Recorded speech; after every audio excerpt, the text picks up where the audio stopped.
Nano ఎరువుల గురించి తెలుసుకోబోతున్నాం. ఇప్పుడు ప్రస్తుతం సిట్యుయేషన్‌లో రైతుల అవసరం మేరకు యూరియా అందుబాటులో లేని పరిస్థితి వచ్చింది.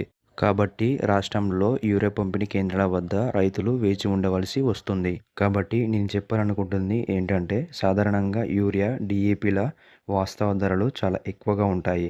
అయితే రైతులపై పెట్టుబడి భారం తగ్గించేందుకు కేంద్రం యూరియాపై 90% వరకు సబ్సిడీ అందిస్తుంది. అయినా ఇంత ఖరీదైన ఎరువులను మనం పొలాలకు వేసినా వీటిలో కేవలం 20-40% పోషకాలు మాత్రమే పంటకు అందుతున్నాయి.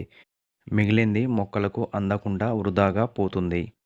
అంతేకాకుండా ఈ ఎరువుల బస్తాల కొనుగోలు, రవాణా, కూలీ ఖర్చులు, నిరీక్షణ కారణంగా రైతులకు పెట్టుబడి మరింత భారమవుతుంది.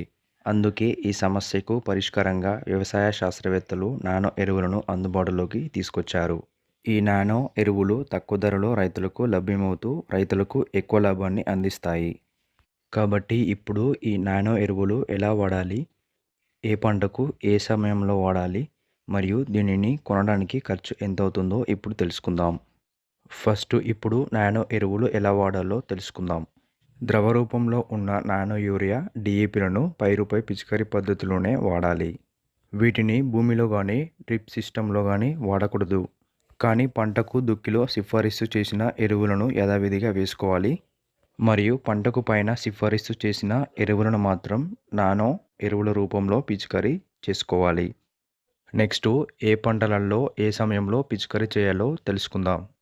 వరిలో అయితే నానో యూరియా, నానో డీఏపీలను కలిపి పిలుకలు తొడిగే దశలో మరియు చిరుపుట్ట దశలో పిచికారీ చేసుకోవాలి. కూరగాయలు, పప్పు దినుసుల పంటలలో అయితే మొక్కలకు రెమ్మలు వచ్చే దశలో, పూత దశలో పిచికారీ చేసుకోవాలి.